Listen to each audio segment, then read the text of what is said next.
Hi everyone, welcome to my channel. My name is Vanessa and today's video is very overdue. Today's video I'm going to finally be talking about what it was like working as an Amazon Prime Now shopper. Quick disclaimer, I am in a parking garage, obviously. So if you hear cars driving by, I'm sorry. I try to park somewhere where, no one can see me. And second disclaimer, as of right now, I currently do not work for Amazon or Whole Foods or anything like that. I'm just giving you guys the information that you wanted. So, with that being said, with the stuff that I'm going to talk about, if you currently work there or if you're thinking about working there and you notice that the things I say are different than what it really is, just know I have not worked there since April, May, and obviously it's September. So I'm gonna just jump into it. I'm gonna try to put chapters, so obviously if you're only interested in like certain parts, you can just skip to it, whatever. If you want to watch the whole thing, sure, let me help you. I'm gonna try to make this as brief and quick as possible while also trying to give you as many details as possible. So let's see if I can figure out the balance between that. So what the Amazon Prime shopper job at Whole Foods is you're basically grocery shopping for customers. You're getting paid for grocery shopping, which I'm gonna be honest, it's like one of the easiest jobs in the world. But even like the easiest jobs still have their cons.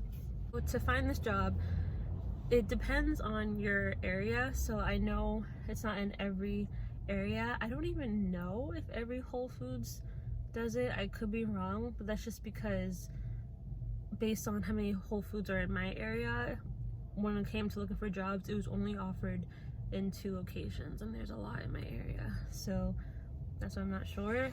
Don't take my word on that, at least.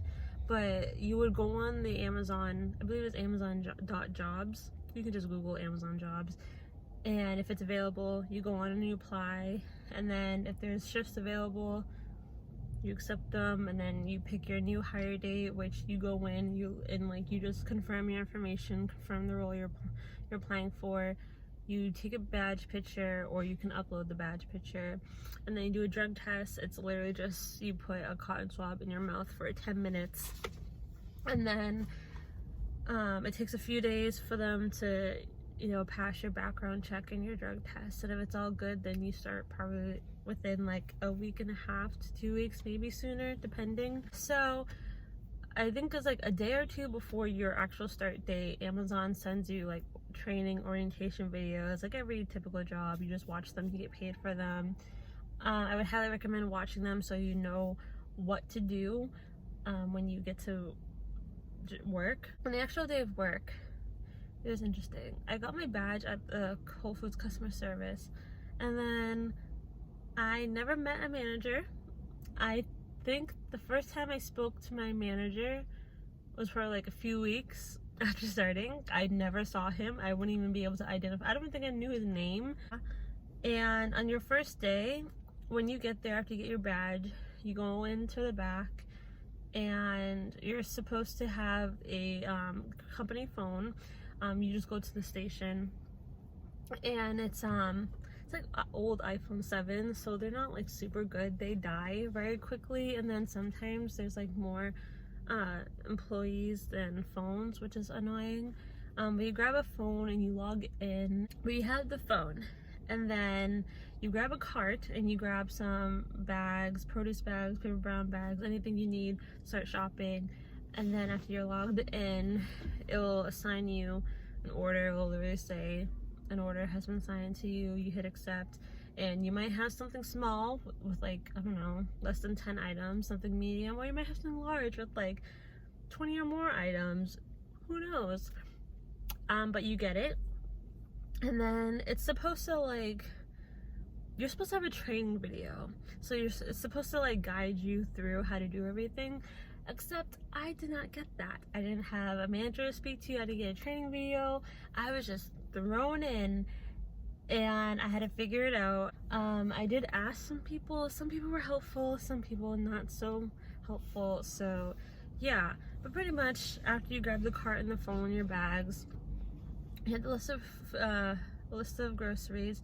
They organize it by category, so like the produce and like the fridge stuff. I don't remember the exact terms, but you have ambient, chilled, and freezer.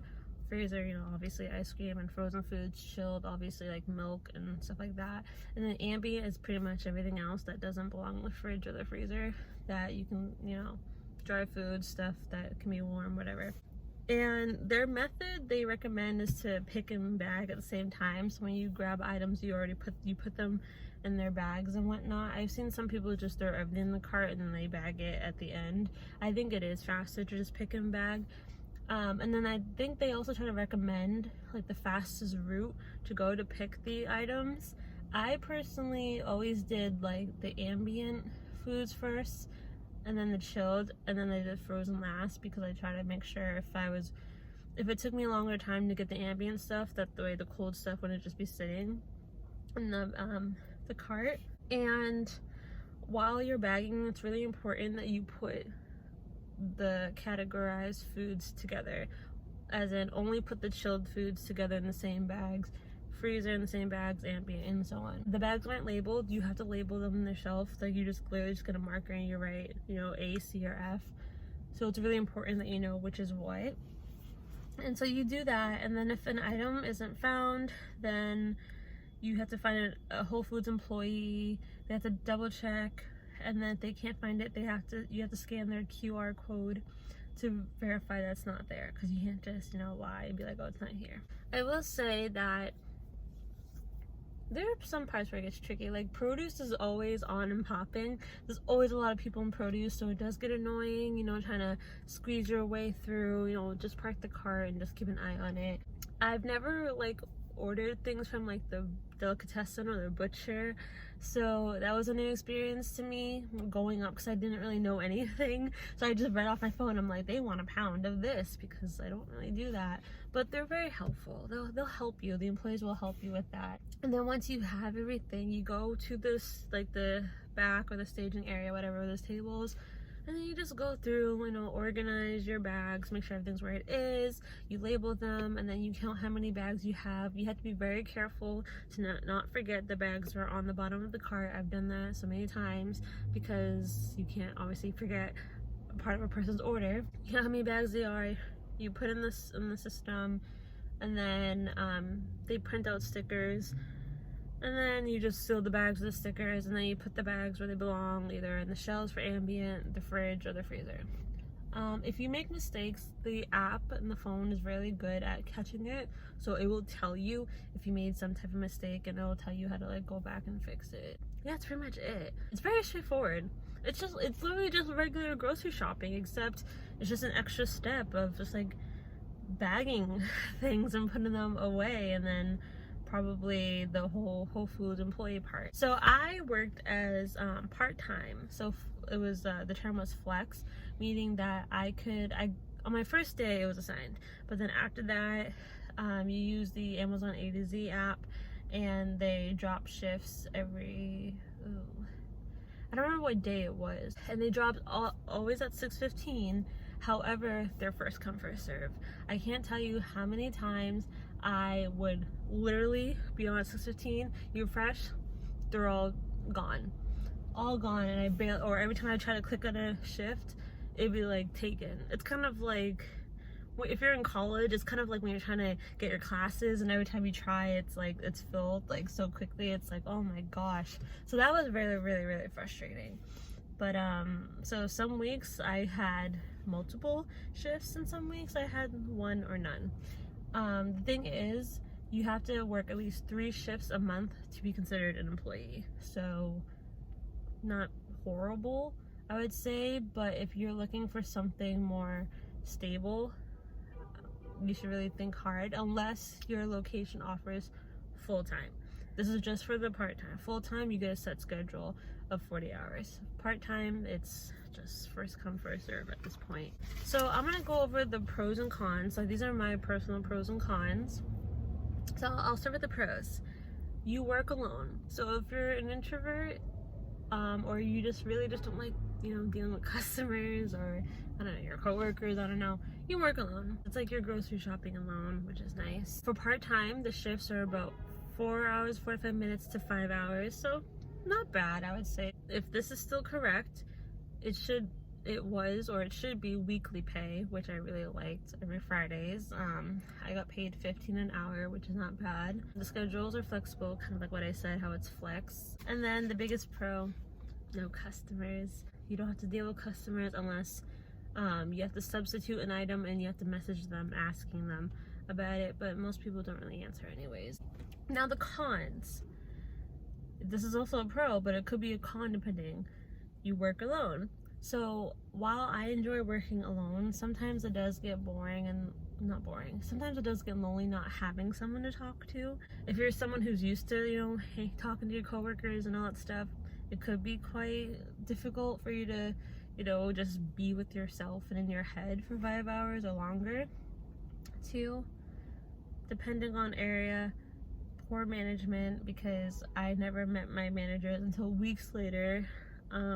I thought that was really weird. I didn't know who to report to, and then when I had questions, like when I was at home, when I had questions about work, it took me a long time to figure out how to even how to get like their contact information, because I just did not know. I got written up for something that wasn't even like my fault. Apparently I put like a bag in the wrong section, but no one ever specified like what that certain section was, and so I got in trouble for it. And like my manager found me on the floor and like wrote me up for it, and I thought it was just like dumb. Like most people usually get a warning if it's like a first time offense, like, oh, by the way, this is for that, not that. Okay, cool, I won't do it again. But no, just because I guess it affected their rate or something, so okay. The third con is that shifts can go slow. I feel like it really depends on the day, I think, or if there's some days where like literally it felt like everything was out of stock and it was very, very frustrating, or it felt like I was getting large order after large order after large order. It was like, oh my god, I'm just over this. The fourth con is that looking for Whole Food employees is not easy. There weren't a lot of employees on the floor, and some employees, like, obviously they're assigned a department, so like you try to find an employee from the department, but if you can't, you have to go to another one, and then some of them get annoyed because like that's their department, they don't know, so it's like, okay, so then what am I supposed to do? It's really, really frustrating. That's why I always, if there was an item that I couldn't find, I waited to do those until at the end, because it was so time consuming. It does cut into your time of being able to quickly finish the order, because you can't find the product and you can't find the employee. The fifth con is hard to get shifts. Like I said, there was first come, first serve, and if it's out, it's out. And if that consistently happens to the point where you weren't able to make your 3-shift minimum, Amazon can't help you. I've had that situation where I'm like, I was very, very close. I think I only was able to get 2 shifts 1 month, and like I was on the cusp of not being able to find a third one. I tried to explain to them, and the manager like, hey, I can't find them, and they're just like, well, I don't know what to tell you. If you don't have that 3rd shift, then you're gone. So yeah, that I did not appreciate or like. And then the last one is that it's hard to call out the day of. So if you're gonna cancel a shift, you have to do it 24 hours prior, which does not help for if you wake up one morning and like you're not feeling good, or maybe there's something that comes up before your shift, like just regular call out. You can't call out, like you can't remove the shift or anything, because it's already under 24 hours. So all you can do is just leave it there, and then it'll be considered like a no-show, which is so stupid. I don't know if they changed that, but oh my god, I remember I had an emergency and I couldn't do anything about it, and they're just like, well, unless it's like COVID related, I know that they'll, work with you on, but if it's anything else, it's like, yeah, they don't do anything about it. That's all the pros and cons. The last thing I'm going to talk about are questions that were asked on the previous video that I'm going to answer now. The first question was, how many customers do you shop for within 5 hours?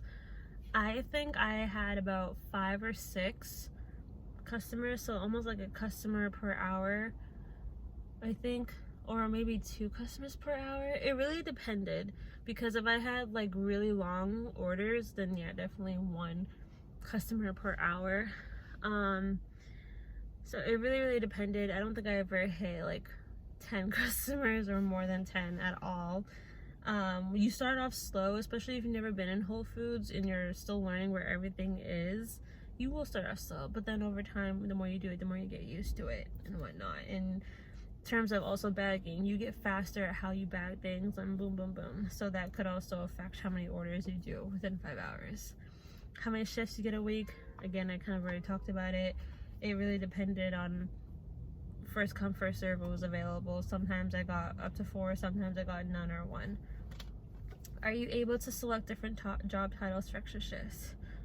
So I was not. So there are shoppers who just shop, and there are shoppers who bring the orders to the customer's cars, who come to pick it up, and then there are some who deliver it.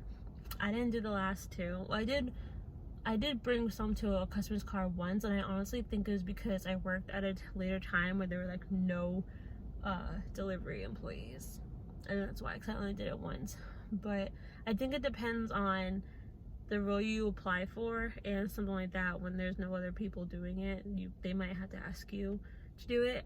But you really get, if you apply to be a shopper, you're just assigned to shop. I mean, there are some people who are assigned like 15 minutes to clean the area, like just wipe it down with hand sanitizer or whatnot, but that's pretty much it.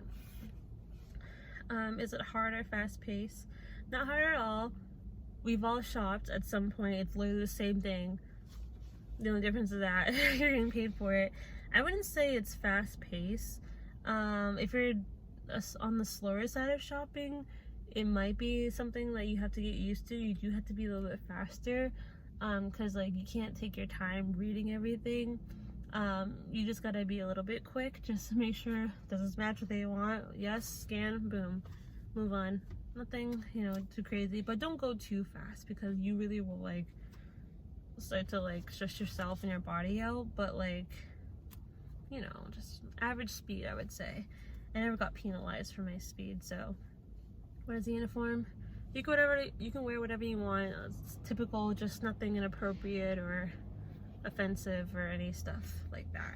I wouldn't recommend layers, because it does get a bit warm in there, but maybe bring a sweater that you can take off, might tie around your waist just in case you get cold. I don't know. So that is it. That is everything about what it was like being an Amazon Prime shopper. So I hope this helped. Would I do it again?